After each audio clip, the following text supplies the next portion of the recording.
Hi, this is Nina. The importance of prayer.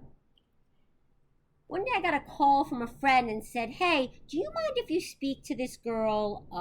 She really could use your help.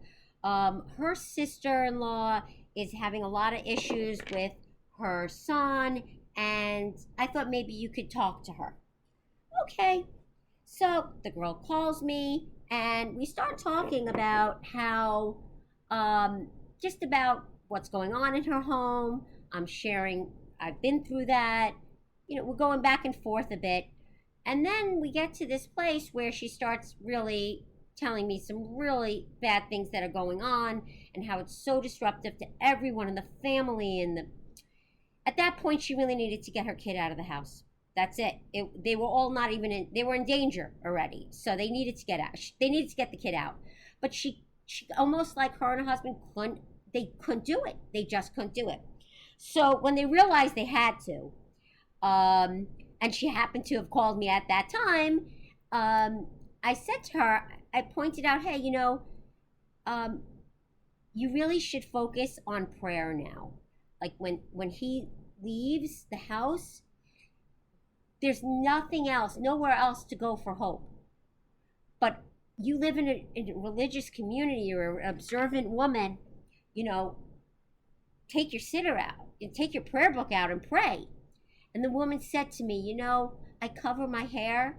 I don't even speak Hebrew well. I don't read Hebrew well. And I don't really pray that much. I said to her, listen, keep doing what you're doing. Open up the book. And God does not care if you read in English, but every day read something.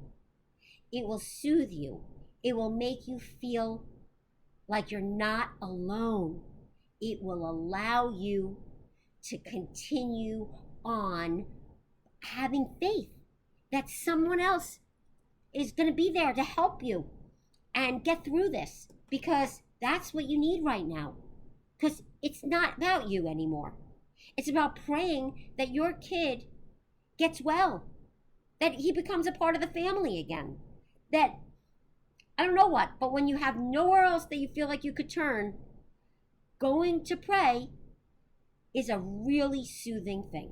Now, you ask me, people would always ask me when they'd see me at temple, or they'd see me at like a Torah class, or they'd see me at like, they'd hear me speaking to someone about religion or connection or spirituality. And I would often just say, I don't know, I just changed my life. And sometimes in your life, you need to find something new. And religion seemed to be something that I gravitated to. Truth is that I never was religious. I never was connected to God, nor did I ever think I would be to the extent that I am today. Um, so I actually have to thank my addict, I guess, for that. But when I was younger, my parents were observant. I observed the Sabbath. Um, I never drove on the Sabbath. I never did anything. I did it for my parents. I did not do it for myself. As I got older, first thing I did was eat unkosher and did everything that I wasn't supposed to do. So as I got older and I, had kids and I raised them, I would always take them to temple for the main holidays, and I'd make sure I made challah every Friday night, and we'd have Friday night dinner. So that was the extent of my religion at that point, except for when I would be with my family for the holidays, which was always a beautiful time when we could be there. If I didn't have to be at work, then that was such a beautiful time. So what happened was that one day, this is how it all started, when I was so low and nobody knew what was really going on in my house. I wasn't going to share it with anyone at that time. I was at a Marshawn game with my girlfriends that actually were my closest girlfriends, and they turned to me in where I'm from, and they said to me, "Listen, you don't seem yourself. What's going on?" So I started explaining to them things that are going on in my house, and it's really bad. So as much as anybody could say, "Oh, that you need to get your kid out of the house," it's not easy for a parent to get to that place. It's not easy for a parent to admit where they're at. It's just it's very difficult. And at the beginning stages, you have to be very careful the way you act with someone, the way you treat them, because that person is going through as much as the addict. So their life is about to change, and it's forever. And they don't even realize it's forever. And the only reason why I could say that is because I've been through it. And when I'm at that place way back years ago, I'm happy I didn't realize that it meant forever. Because if I did, I don't know. I don't know how I would have felt. But as it is, my shoulders were so heavy. It was like carrying rocks on my shoulders. Really. So when this person said to me in the room, this girl's husband, why don't you go see a rabbi? Make an appointment. I said, nah, I'm not going to go see a rabbi. They don't know me and I don't want to. No. Yes, go. He won't judge you. Talk to him. Make you feel better. Maybe he has some advice for you. Well, I did. I had the appointment. I tried to push it off, but I did go. And I walked in and just started crying. Started telling the rabbi everything about what was going on. Telling him things that I didn't share with anyone. And I probably still haven't to this day. Told him everything. And then he says to me, you're not alone. I go, I feel alone. I really feel alone. And at this time, my ex didn't believe me. He kept pushing it on me. I'm crazy. I'm a lunatic. Like, it was bad, okay? My son's running around town telling everyone how awful I am. It was bad. It was bad. So at that point, he said to me, he gave me actually a story about something that happened in his family and his life. And not that it made me feel better to know that there was someone else, but at that moment, I hadn't spoken to anyone really about this. It's almost as if when you're in it at the beginning, you think like you're the only one that's experiencing this ever. Even though there's tons of groups out there and support groups and it's crazy. But at that time, 13 years ago, a lot of people didn't speak about this. Now, they still don't speak about it 100%, but it's out there a little bit more than it was 13 years ago, for sure. So I left that rabbi's and he said to me, listen, come Saturday, come to a service. Rabbi, I don't live near you. I'm going to have to drive. I don't know if I want to do that. Yes, come. So I came the first Saturday. It was very nice. And then I left. I went home. But that Saturday, the rabbi said to me, go home and read this book, The Committed Life. So what did I do? I went home. Well, on the way home, I got my nails done, which you're probably not supposed to do, but I did it anyway. And then when I got home, I downloaded from Amazon the book. And I started reading it. And 4.5 hours later, 5 hours later, I finished the book. The next week, I didn't do anything after temple. I would go right home. No more shopping. No more getting my nails done on a Saturday. Nothing. Except for praying. I spent every Saturday at temple. It's like I was holding on for dear life. And I looked forward to going to temple, which I never did my entire life since I've been a little girl. Ever. But I had nothing to hold on to. I mean, really, I had nothing and nobody. It's like I was fighting against the world. And even my parents, like they meant well, and siblings and relatives and this. Why is he doing this? Why is he doing this? Why is he acting this way to you? You've been so good to him. Why is he doing this? It's not about me. It wasn't about me at that point. It was exhausting even trying to explain it because I didn't understand it. So how could people expect their relatives to understand it if they don't even understand what's going on?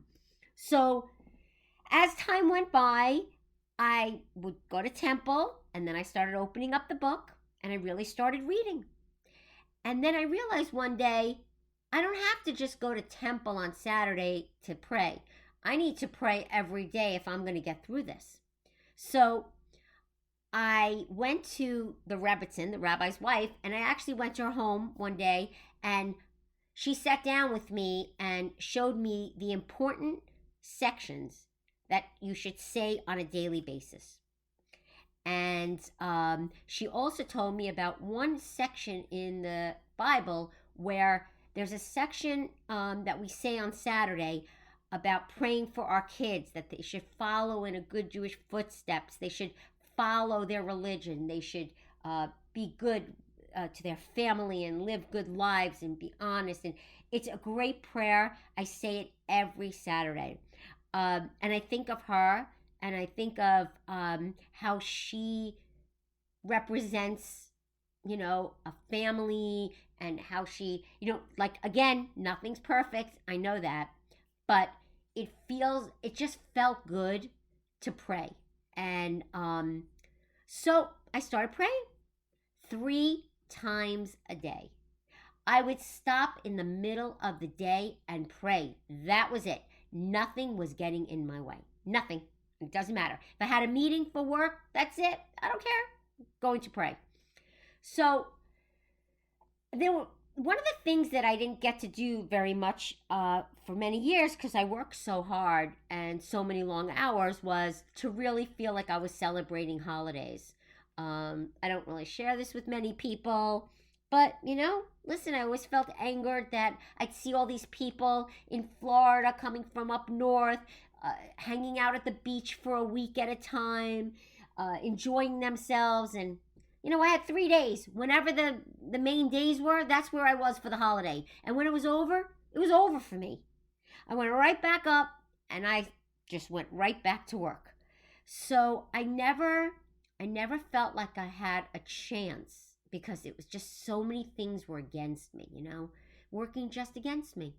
And so as I became more and more religious, my one time, my cousin, actually, it was that first Passover, said, "Why don't you come up to Orlando? Come to Orlando. We're going to be there for the holidays. You'll come the last days." So, you know what? I went up there for the last days. The first time I ever shut my laptop off for, I don't know, it was like probably 4 days in a row. There were 4 days for sure. And I was nervous about it, but I said, you know what? I'm going to do it.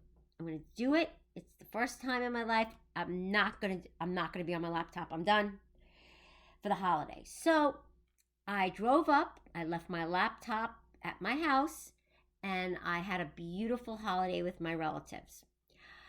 On my way home, I was curious. Oh, God, I wonder if any deals came in. I've been waiting for this really big deal to occur, and it wasn't happening, and I didn't know when it was going to happen. And sure enough, I got home, and there were 12 deals in my inbox. 12. Not 1, not 2, but 12. I never had 12 in my inbox in my life. Okay? All those years of working hard, being a top salesperson, never did I have 12. That's for sure not. Not at one shot. So that made me feel really like, wow. That gave me even more belief at that moment that I'm doing the right thing and I'm on the right path. It made me so happy to become religious that I really would have been okay my entire life just being religious. I didn't need to find another spouse. It wasn't that for me. The religion gave me so much that I needed, and I was able to hold on to it, and I felt like it was really there for me because I needed that. I had to be there to explain to this one why he's acting that way. My father wants to know why he's here for Thanksgiving, and the kid is talking about going to save the world, and he has to go to Israel to save the world, and all these things that were going on, and how to explain to everybody, and I couldn't even explain myself. So basically, I turned to pray. I went to classes online. At that time there weren't as many as online, but whatever I could find to study during the week, I did. And I still continued to pray 3 days a week, 3 times a day. So fast forward, as time went by, people would bump into me, people would see me in temple and say, you know, I see how you are and how you talk about God and how you feel so connected. I don't feel that way. I've been doing this for years. My kids became more religious, and I can't seem to find that. I don't really feel like I want to be anymore. And I feel like I do it because of them, and I want to feel it for me, but I just can't get there. And I typically would say, look, I can't explain to you where this came from, but I can tell you that it really feels good. So I don't know how you get to that place, but it really will release you of so much tension and so much disbelief, and it actually brings you to believe in everything, because basically it's something to hold on to. It's something greater than yourself. And it's interesting because I never used to walk through a door and look at a mezuzah and really look at it, or like look at someone's yarmulke on their kid's head and say, or their head, and say, wow, or a tallis, or anything Judaic, anything spiritual, anything to do with it, as if it was as an important thing in our lives. But actually, what changed for me is I started acknowledging. I started seeing things around me. It's like they say, smell the roses. I sure did. And going to temple every Saturday, praying every morning, reminds me everything is out of my control. I can only control what I can control, which is myself. I can't control another person.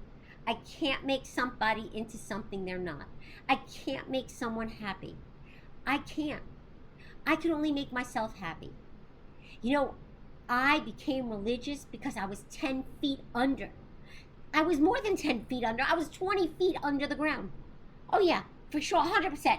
I had nowhere else to go. And when you have nothing else to hold on to but God, boy, you will hold on for dear life. And I for sure held on for dear life. And I think it was also at a time when, my youngest, there were so many like milestones coming up that he deprived me of them. He deprived himself of them. And it made me sad. And it made me like, what do you have in life if you don't have milestones? Like life is full of milestones, and that adds to your life. That adds to celebrating, the importance of celebrating. It's like the importance of celebrating a birthday, because some days suck. Some days aren't really great. Most of the time, things aren't perfect. So when it isn't perfect and you're in a loving, wonderful, fun, exciting milestone, it's the perfect time. And it's the perfect memory. It's a memory. Not about the time you yelled at each other, not about the time you were disappointed in someone, not about the time you felt like your kid wasn't there for you or anybody else, or they backtalked you, or they spent too much money, or they act improper. It was about the moment we were together, sitting at the table and just talking, shooting the breeze. It's about the graduation and sitting in there and how proud, I never got to do that.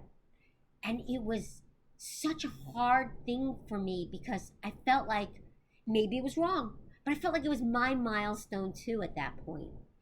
And I felt like, wow, maybe because I worked so hard to put him through private school and sleepaway camps and give him expensive bats and live a certain way and, be happy and be just relaxed and content. And all he had to do was go to school and do work and have friends. And I know that's not life. Absolutely, you're right. He had plenty of things to show him that it wasn't life and it was not perfect. But I definitely feel that that was when that moment was. When I turned around and looked at the people around me that I've spent so many years with, having those milestones that I wasn't able to have. And that is what turned me to religion, because I needed that as my milestone. So I always said that when I get to 613 weeks of going to temple, I am going to have a party to celebrate that. So I hope I share with you why the importance of praying. Everyone has their own prayer, everyone has their own way of doing it. It could be one prayer in the morning, it could be just thanking God when you wake up. It could just be, God, look after me and my family. It could be, God, please make this day easy for me. Whatever it turns out to be, it doesn't really matter. There's no right or wrong. Some days lately, I haven't davened every single day. Some days I do, one day I forget, one day I'm busy. You're never too busy. And then I get hard on myself. And you know what? I lose one day, that's okay. I get it back again. You know, it's interesting. My son, that's going to be here for the weekend, he's not going to be here that long. And I don't want to stay away so far. I don't want to spend too much time in temple and not be there when he's there. And you know what he said? What do you mean you're not going to go to temple?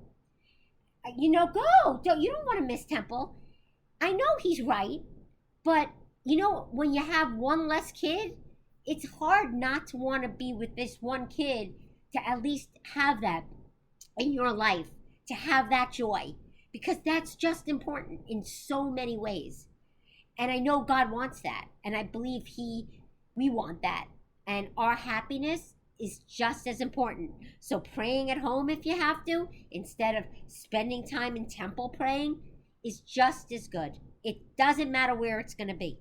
It's just trying to find your own faith, your own level of comfort and assurance that there is something greater above us that is there.